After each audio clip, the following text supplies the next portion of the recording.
Hello, Year 5. Welcome to today's topic lesson. We are back to history and looking at Anglo Saxons and the Scots, and today we are going to look at village life. Today is Monday, the 18th of January 2021, and our target is I can describe a typical Anglo Saxon village and explain what everyday life was like for the people who lived there. You are going to be able to tell me about the different jobs that the Anglo Saxon people did and explain about one job in more detail, and you are going to draw and label an Anglo Saxon village. Settling down. The Anglo Saxons preferred to live very differently to the Romans, who had established large towns in Britain during their rule. Places like London and Cirencester, which were thriving centres under the Romans, became much smaller and quieter during the Anglo Saxon times, and some towns were completely abandoned and the buildings were left to go to ruin. The Anglo Saxons chose to live in small villages instead, which were often set up by clearing away part of a forest. The Anglo Saxons lived in family houses, which were built around a central hall where the village chief lived. My first question to you is why do you think the Anglo Saxons chose to create their own villages and not use the towns and facilities already established by the Romans? Can you think of 3 reasons why you think that? And you could comment them below for me to have a look at. Village jobs. Everyone who lived in an Anglo Saxon village contributed to its running in some way.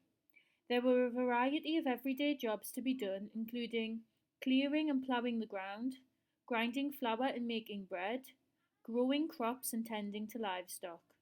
Some people had more specialised jobs. Blacksmiths forged metal to make tools and weapons. Woodworkers made bowls, wheels, and furniture. Jewellers made brooches and ornaments for the rich. What other jobs do you think needed to be done? And there's actually an Anglo Saxon village, well, the remains of an Anglo Saxon village, next to where I live, and it's in Jarrow, and it's called Beadsworld. And hopefully, post Corona, we will be able to go and visit that village and have a look around a real setup. The next part of this lesson is about Anglo Saxon villages. Have a look at this picture of a typical Anglo Saxon village and think about what you can see. Can you think of 5 things we can learn about Anglo Saxon village life by looking at this picture? So pause the video, have a look at the picture, and see if you can come up with anything about Anglo Saxons from this image. Okay, now let's see if any of these things match with what you've said. Firstly, the Anglo Saxons positioned their villages near a water source, such as a river or lake, which would provide drinking water and fish to eat. Next, the chief of the village lived in a larger house in the centre of the village. This house might also contain a meeting hall. Fields for growing crops were ploughed over to prepare them for planting.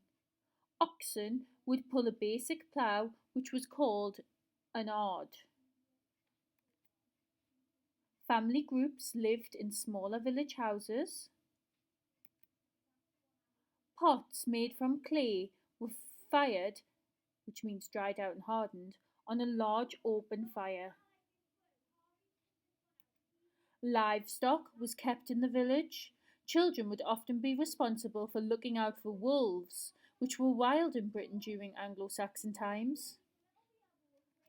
And finally, some buildings were reserved for specific purposes, such as a space for performing a craft like weaving or as storage units.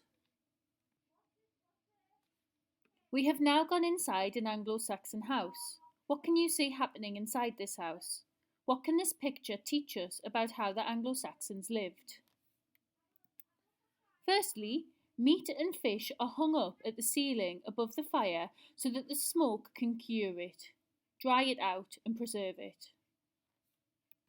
Also, the walls of the house are made from planks of wood. A fire in the centre of the room provides warmth and light and a place to cook the food. A large barrel holds beer to drink. Most houses had one room, People also slept here.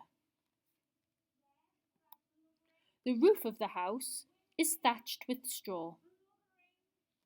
And finally, people played instruments to provide entertainment. And the instrument here is called a lyre.